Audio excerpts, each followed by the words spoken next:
to the Tuesday Night Touchdown Podcast with your hosts, Reese Downing and Jacob Workman.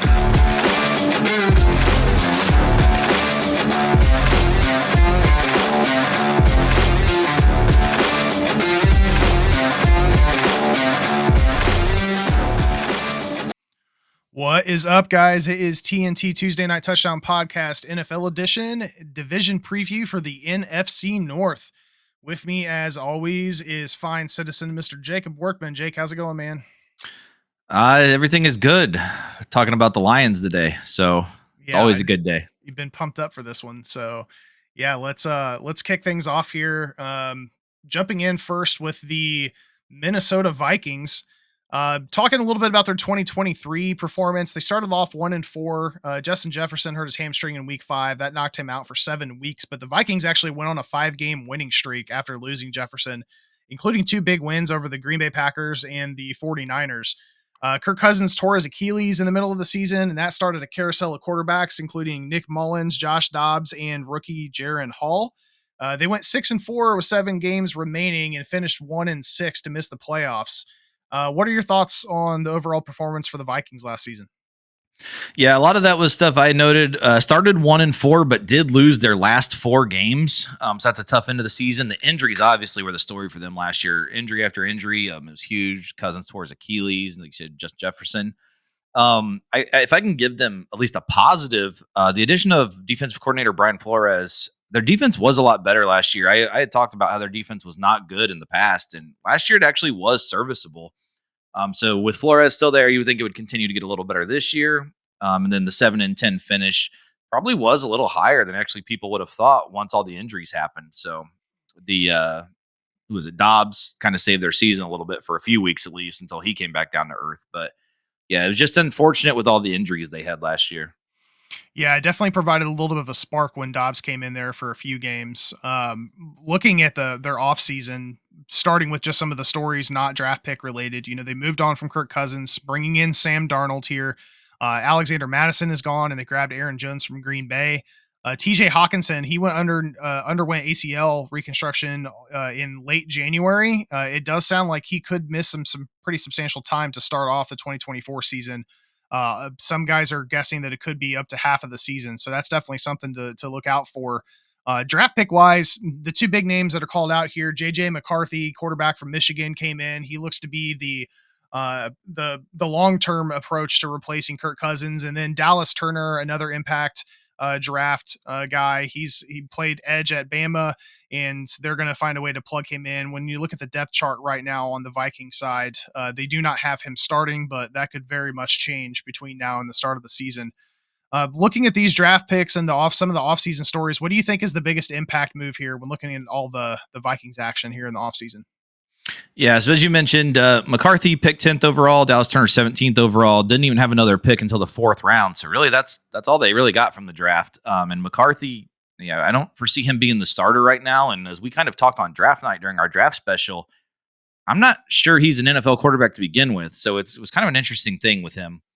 Darnold obviously is going to come in as the starter. We'll see if he can stay healthy. I do think Dallas Turner is going to be a good impact, though. I think he'll come right into that Flores defense and make an impact right away. Signing Aaron Jones, I feel like was huge last year. They got rid of Dalvin, and the running game wasn't honestly that good. As we look now, it's really. Madison is what he is. I don't think he's that great. So bringing in Aaron Jones at running back, Darnold at quarterback, they did bring in a ton of help within the free agency on defense to strengthen the D even more. So I think that defense is just continuing to get better. Yeah, going back here to the JJ McCarthy conversation. Let's say we get to the middle of the season as we're looking here at the schedule, and they enter November, close to 500. Where do you think, or what scenario do you think is going to trigger JJ McCarthy to supplant Sam Darnold as the starter this year, if it's going to happen? I really don't know. I guess it's more of if Darnold can have success early in the year to where they might be a potential playoff team, then you might keep him around. But maybe say around week, I don't know, what's a good home game? Maybe week 14, they're home against Atlanta. and then they're actually home the next week against the Bears also. Actually, they got 3 home games in a row. They got Arizona, Atlanta, and Chicago all at home in a row. I would say that's probably the little streak you would want to see McCarthy if he's going to play this year, but I think for all Vikings fans' sake, they're hoping Darnold is the quarterback because that should mean that they still have hope alive for a playoff berth.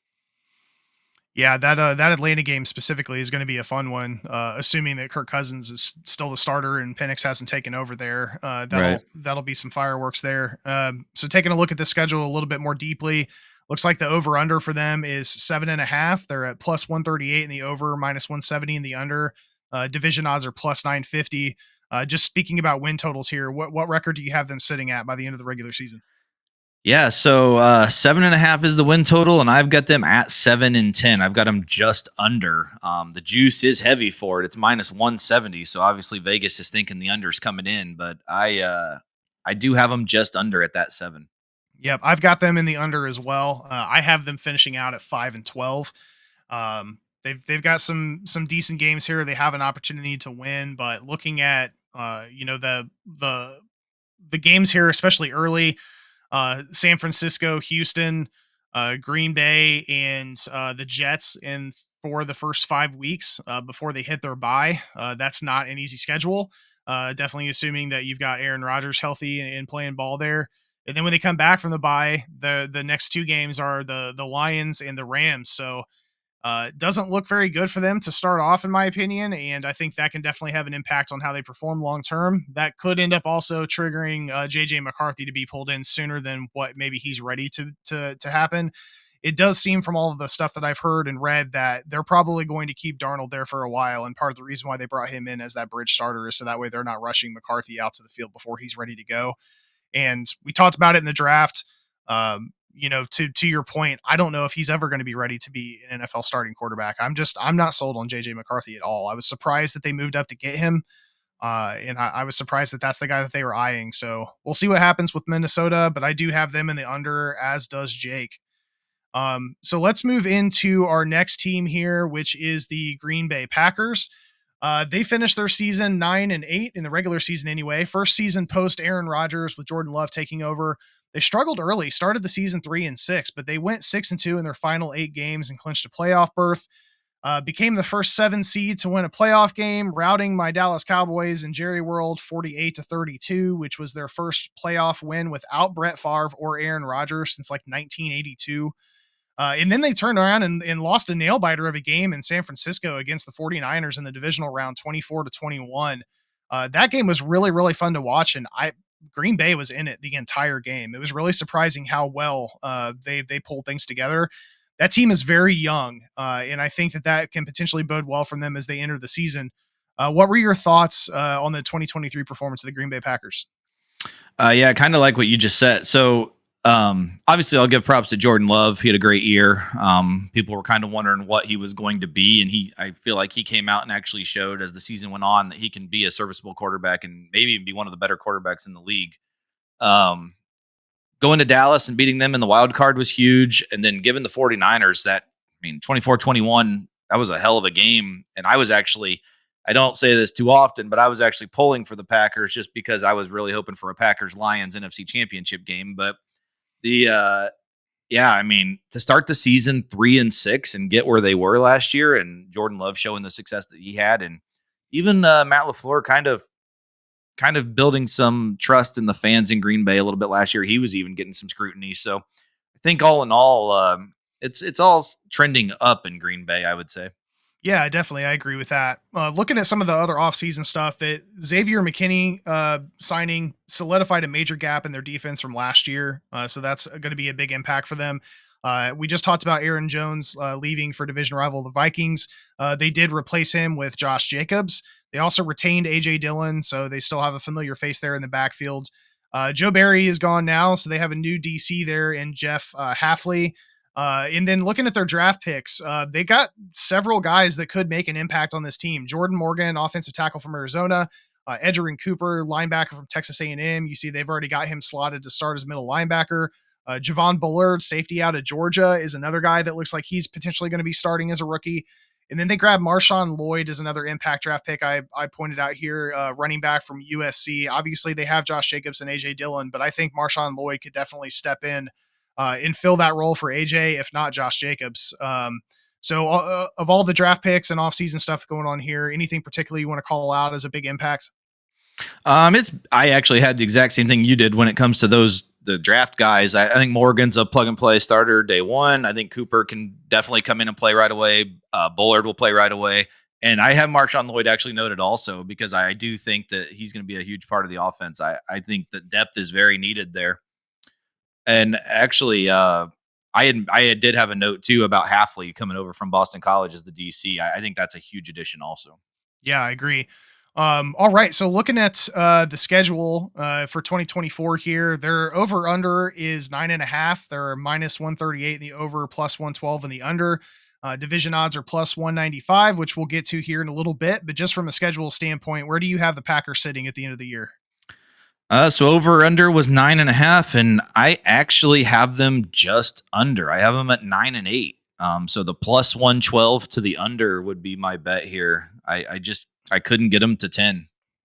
Yep, I am just on the other side of that fence. I've got them right at 10-7, so I've got them improving by one win. Definitely some questionable games going through and looking at their schedule here. Starting off a big one there in Philadelphia. I don't know that the Eagles. That's at Brazil. It's in Brazil. In Brazil at that. So it's not a home field advantage for Philadelphia. The Eagles, I don't think got. I don't know that they necessarily got better than they were last year. They had a couple guys that retired. We'll talk about that more when we get to the NFC East. But I think that's a winnable game for Green Bay. Looking at some of the other games here, just some ones to call out. I think the game in Week 5 at the Rams is going to be a fun one to watch. The game in Chicago in Week 11, coming off a bye week, I think is going to be a fun one. And then obviously we've got Week 14 there where they're going to play Detroit on Thursday. And I think that's the Thursday. Is that the Thursday after the Thanksgiving, or is that the Thanksgiving game? No, it's the Thursday after Thanksgiving. Okay, so they play the Dolphins Thanksgiving night. That's the night game. And then the following week on Thursday, we get to see the Lions and the Packers battle again on a Thursday night game. So that's going to be fun to watch. So Jake's got them in the under. I have them in the over by one game on either side. So let's move on to the next team here, Chicago Bears. They finished their season 7-10, finished fourth in the division, started the season 0-4. That was 14 straight losses if you date back to the 2022 season, which was a franchise record for Chicago. They did find their footing a bit as the season progressed. They went 7-6 in the remainder of the year to finish 7-10. The bright spot is that DJ Moore, Bryce Young trade payoff, because it paid off in a big way. That first round pick got parlayed into their new quarterback of the future, which is Caleb Williams. What were your thoughts on the 2023 season as they wrapped up 7-10 and look to be moving on from Justin Fields? Yeah, so I have that they finished 7-10. They did start 2-7 though, so I mean they did come a little bit strong at the end with some wins. Adding Montez Sweat during the season was huge. The D actually was a very, again, another team with a good defensive uprising. They were tied for the league lead in interceptions, and they had the number one rush D in the NFL, only giving up one 100-yard performance all season. So, I mean, those are big things to build a franchise on, with the defense being like that, and then bringing in Caleb Williams and Rome Odunze on offense. I mean, I think that, again, I think it's more of a trending up, but as we'll get to in a little bit, I think their schedule this year is just too much for them. Yeah, schedule is a little tough, but let's talk a little bit about this offseason, because Chicago's offseason, by all accounts, is arguably, I think, the best team approach to offseason changes of anybody in the league. They traded Justin Fields to the Steelers, brought in Caleb Williams, who's going to be their long-term quarterback of the future. You and I talked about this a lot, both on the NFL podcast leading up to this, as well as the NCAA podcast, that we do think Caleb Williams is going to be a plug-and-play starting NFL quarterback for a long time. He's got all of the tools necessary to be that dude. Keenan Allen trade for a 2024 fourth round pick brings in a lot of leadership. Keenan's on the back half of his career, obviously, but he can still make some plays. They brought in Kevin Byard. They brought in DeAndre Swift. They brought in Gerald Everett. They brought in Jonathan Owens, Simone Biles' husband. They brought in Coleman Shelton and Ryan Bates to compete for the center position. Was a weak spot for them. Luke Getsy got fired, who's now at Vegas is their OC. They brought in Shane Waldron, who was previously at Seattle. I think that's an upgrade. Eric Washington is the new defensive coordinator, replacing that gap that was left by Alan Williams and all that crazy shit that happened last year. And then you talk about their impact draft picks and Caleb Williams and Roma Dunze. So talking about all these offseason moves, what do you think is the biggest impact that we're seeing across all the moves that they made? So really, I wasn't too big on the guys they brought in. That's kind of where my downfall with them is. I'm not big on any of their free agent signings. I really, the only positive thing that I can say about incoming in the offseason is Rome and Caleb. So you don't think Kevin Byard's an improvement over what they had last year? I don't think he's that big of a difference. No. Okay, fair enough. Yeah, I'm impressed with what they were able to do. Some of these guys are not, the younger guys that they were with Keenan Allen and DeAndre Swift and Gerald Everett. A lot of these guys are getting a little older, but I think with age comes experience and leadership. And I think coupling that with some of these younger dudes that are going to be on this team, I think is a step in the right direction. If not for anything, to maybe bolster the locker room a little bit and create a better atmosphere than some of the headaches that were happening with Justin Fields and the rest of those guys. So yeah, and one of the notes that I made about that too is their running back situation is terrible. Like they're not in a good spot for a running situation, especially with a rookie quarterback. That's one thing that I'm really worried about. Yeah, so beyond DeAndre Swift?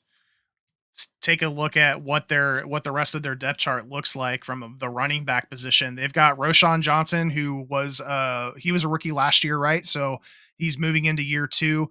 Khalil Herbert and Travis Homer. So yeah, I mean, to that point, Swift has been moving around since he left Detroit, and he made the occasional impact in Philadelphia, but not anything substantial. And then yeah, they've got a lot of either younger, inexperienced guys in the backfield. So that's definitely going to put some pressure on Caleb Williams. So we'll see how that impacts them moving forward from an offensive perspective. So looking at their win total, their over under is 8.5, minus 160 in the over, plus 130 in the under. Division odds are plus 330. Vegas thinks that Chicago is going to win some games this year. What are your thoughts? Yeah, this is the one I don't get. 8.5 and minus 160 to the over. Like I don't get this at all. This is actually one of my favorite bets in future bets for NFL is the Bears under 8.5 at plus 130. I only have them winning 4 games. Like I think that the lack of running is a huge deal. I mean, yeah, their defense is going to be okay, but I mean, you look at the offenses in this division. I mean, you can't just be a passing team. DeAndre Swift is not going to be able to run the ball that well. And I think they're going to get outscored a lot. I mean, the defense, like I said, the defense is good, I think. But I don't think the Bears offense is going to be good enough to keep the Bears defense off the field. So that's where the issue to me is coming in. I'm not sure the Bears are going to be able to score enough. So I only have them winning 4 games this year and going way under at the plus 130. So let's talk about the 4 games that you do have them winning. Which 4 games are those? So I have them getting their first win. I actually do have them winning week 1 at home to start the season against Tennessee. Yep. And then I have them winning week 5 at home against Carolina. Then I have them winning week 10 at home against New England. And then I have them winning week 12 at home against Minnesota. And that is it. We're not too far off there. I have them in the under as well. I have them sitting at 7 and 10. A couple of these games that you have them losing, I do have wins. But broadly speaking, you and I are both on the same page here. I do think that they're going at the under. I understand that there's a lot of flashy names to this team, but again, to that point, guys like DeAndre Swift, Keenan Allen, a lot of these guys are on the back end of their careers. Kevin Byard is another guy that you just talked about. I do think that Kevin Byard could be an impact player on the secondary. But all that said, over on the 8.5, man, especially at minus 160, like they're really confident that they're going to win at least 9 games, which was surprising to me. So yeah, I don't get that. Like, and Keenan Allen, I mean, when's he finished a whole season? Like, I don't know. Like, I mean, yeah, there's a few names that are there, but I just don't think they're ready for 9 wins. Like, I think that's crazy. Well, and I mean, to that point, Keenan isn't the only, like Cole Kmet. I think he struggles sometimes to keep on the field. Yeah. He's had some injury problems. I think this defense is probably what I think is more likely to probably keep them in some closer games to give them an opportunity to win, which is why I got them to 7. But yeah, I'm not as confident in this offense, but I do like where it's heading. DJ Moore is going to have some of that pressure taken off of him by having guys like Keenan Allen and Roma Dunze to throw the ball to. I am really excited to see Caleb Williams and Roma Dunze play together. That's going to be a fun Yeah. 1-2 combo. So Yeah, anyone that listened to the college football last season, I mean, Roma Dunze is one of my favorite players. I love Roma Dunze, and even Caleb. Like, I'll never say a bad word about Caleb Williams. I absolutely love the way he plays. He's flashy, one of the most fun plays. He's going to immediately come in and be one of the most fun quarterbacks to watch in the NFL. Yep, I agree. All right, well, let's move into the last team here. We know what's coming. You know what's coming. Mr. Workman's Detroit Lions. So they finished the year 12-5 in the regular season. Major leap forward for Detroit in 2023 in the Fighting Dan Campbells. Started the season off 8-2. First time they've done that since 1962. Stumbled maybe a little bit towards the end of the regular season. You guys went 4-3 in the last 7 games. It was still enough to finish 12-5, tying both the Niners and the Cowboys for the best record in the NFC, and locked in their first division title and first home playoff win since 1993. Entering as the 3 seed, it was only fitting that the first playoff game was against former quarterback Matthew Stafford and the LA Rams. Very tightly contested game to the finish. The Lions won their first game since 1991 on the playoffs, 24-23, ending the longest winless postseason drought in the NFL. Next up was a home game against Baker Mayfield and the Tampa Bay Bucks. The Lions won that game 31-23 in another close battle, advancing to the NFC Championship for the first time since, again, 1991. NFC Championship is a little bit of a rough spot here. This one turned out to be a heartbreaker for Lions fans. Detroit built a 24-7 lead going into halftime and then ended up surrendering 27 points in the second half, resulting in a loss to the eventual NFC champion 49ers by a score of 34-31. Still major leap forward from what they've been doing over countless years. So what were your thoughts on the 2023 performance? I mean, great season. It was unbelievable to witness and watch just because of all the hell that I've watched through my life of that team. It was fun to be on the other end of it for once. And I think that they use it as a building block. Last year, the secondary was awful last year. And if there's one thing we went out and did in the offseason, it was bring in every secondary player we possibly could just to see who the hell can fit in here and play. And I mean, they addressed the need, and I think that's going to be one of the big stepping stones for this season is seeing what those guys can come in and do to boost the secondary. Yeah, so let's talk about the offseason moves because there was a lot that happened there. CJGJ, he left the sign with Philly. Teddy Bridgewater has retired, and now he is a high school football coach. I still think he is hanging around to help develop Hendon Hooker, right? I think they still have a pretty solid relationship, which long term I think is good because I think Hendon Hooker could turn into be a decent NFL quarterback. Unfortunately, we didn't get to see any of him last year because of his injury, but hopefully in the preseason at least we get to see a little bit. DJ Reader signing, huge for you guys. Solidified that interior line on the defense. Kevin Zeitler signed to replace Jonah Jackson. Carlton Davis brought in on a trade with Tampa. Amik Robertson signed a 2-year deal. You guys brought in Matthew Betts and Marcus Davenport on the edge. Josh Reynolds did leave for Denver. You guys re-signed Jared Goff, Amon-Ra St. Brown, and Penei Sewell to 4-year extensions. So you solidified this team for the future, which is awesome. And then to further bolster that secondary, drafting Terrion Arnold out of Alabama and then Ennis Rakestraw out of Missouri. Rakestraw doesn't look like he's going to be starting immediately. Terrion Arnold obviously is. But to your point, they completely revamped the secondary in virtually every way imaginable, which was the weak spot on the defense. So of all of the impact things that they did over the offseason, what are some of your favorites?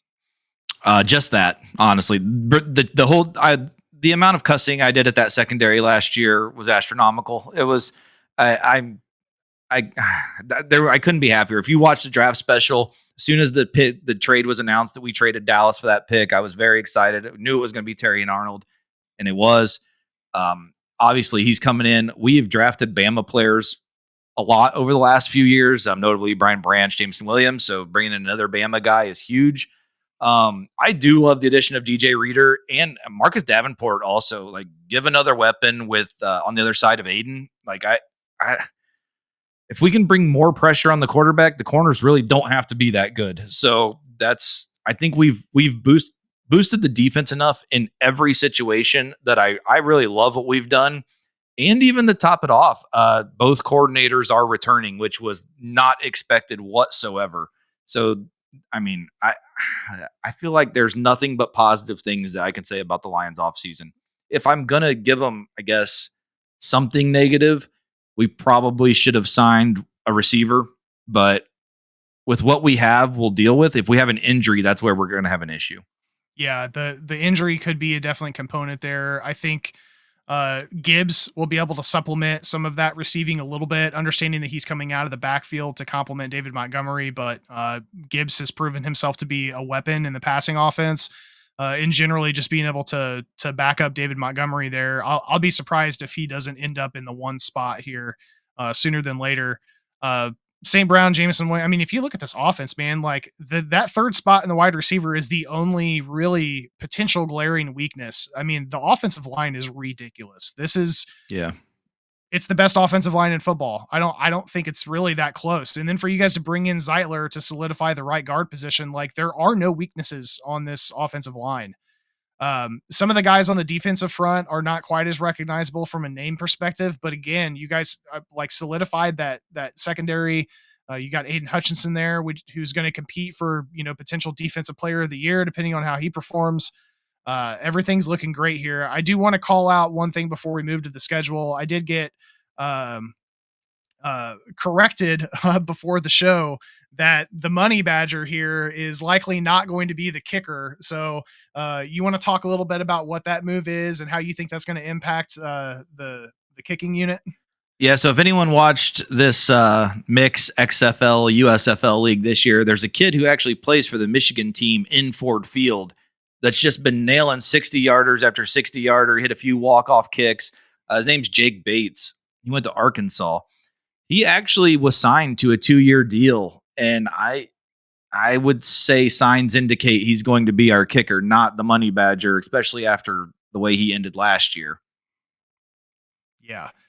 Yeah, not a good look for the Money Badgers. So we'll see what happens there. They do currently have the Money Badgers sitting at the top spot in the depth chart, but that doesn't really mean anything because they're not setting depth charts just yet. So, all right, let's look at the win over and under totals. Right now, Vegas has them sitting at 10.5, which is again a little surprising to me, almost as surprising as where they have Chicago sitting, just because I would really struggle to see Detroit not win at least 11 games here.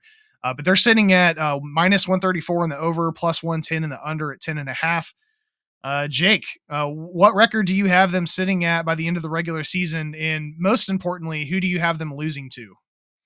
So 10.5 seems a little too low to me. I actually have them at 13-4. I just, I don't know. 10.5 is low. I mean, obviously it's minus 134 to the over, so that's why, but I feel like this team is just, it's better than last year's team, and last year's team won 12. So I just feel like we can at least continue the same as last year.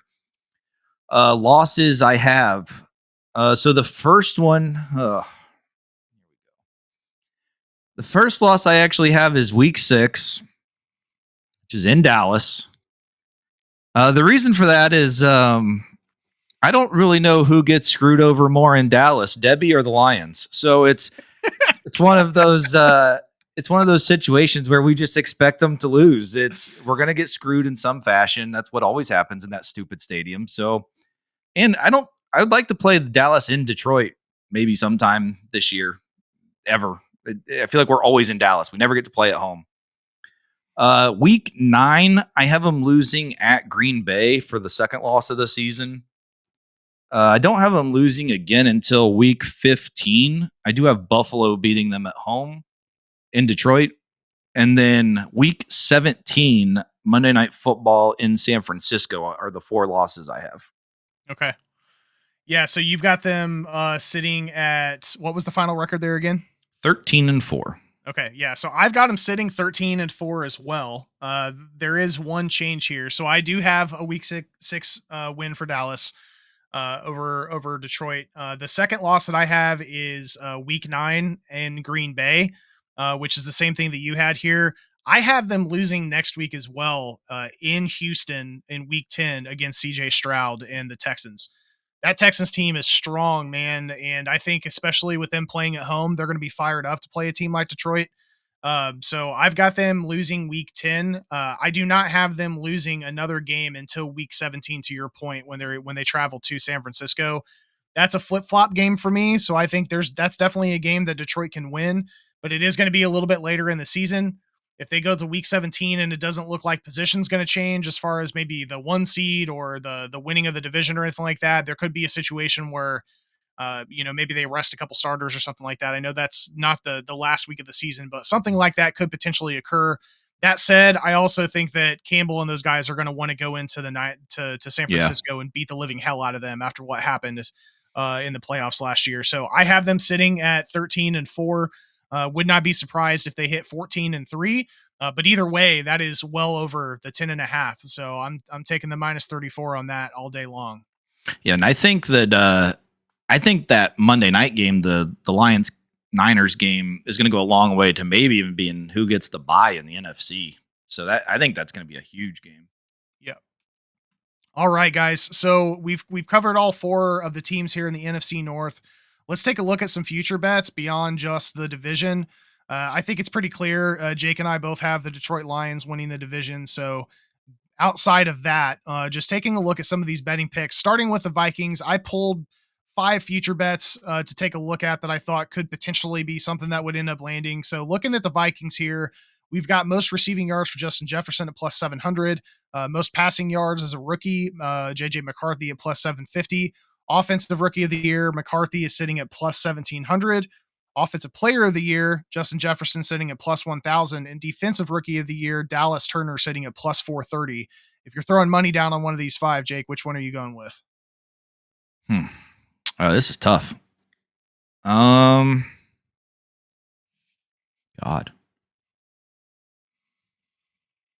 I guess most receiving yards, Justin Jefferson, but I honestly don't even like that. I don't like any of these. Maybe defensive rookie of the year, Dallas Turner, if they play him enough, but I'm not too big on any of these. The one I would play would be Justin Jefferson.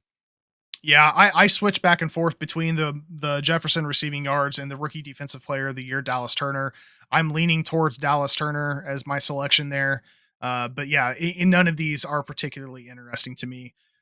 Moving into Green Bay here, top 5 picks I've got here: NFC number 1 seeds at plus 800, Super Bowl winner plus regular season MVP, Green Bay Packers plus Jordan Love at plus 6,000. Regular season MVP, Jordan Love at plus 1,400. Most passing yards, Jordan Love at plus 1,600. And most passing touchdowns, Jordan Love at plus, let me flip flop that. Passing yards is 1,600.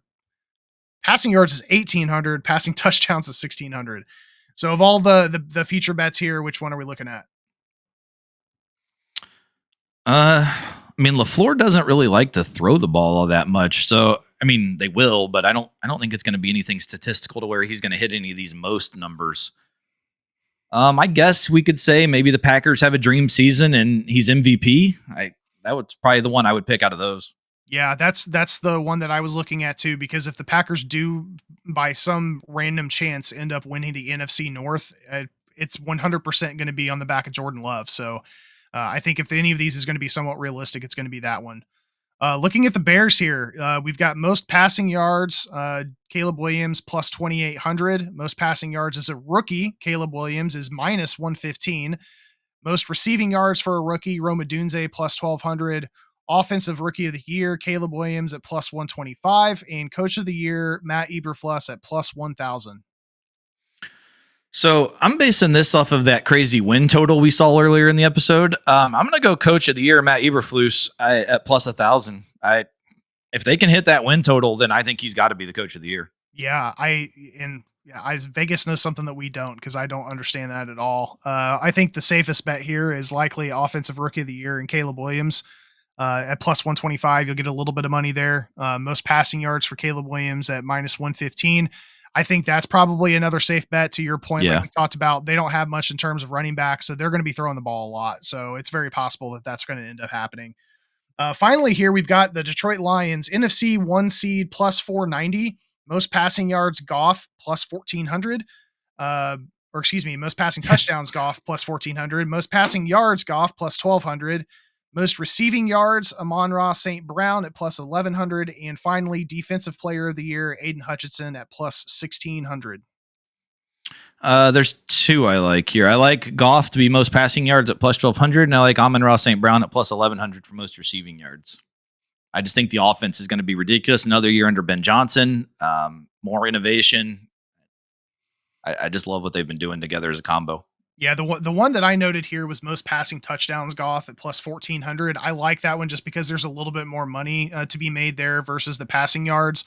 And to the point that I made a little bit ago, Jahmyr Gibbs and David Montgomery are both backs that can catch out of the backfield. So I think there's definitely some opportunity there for them to run, some play action, some screens, things like that could result in some touchdowns that are coming out of the pass from the running backs. So that's the bet that I'm looking at that I like the most. Yeah, once I could get into the schedules a little bit more, if I had looked at the 49ers schedule a little better, I'd probably tell you a little different too. But that number one seed at plus 490, I might like also.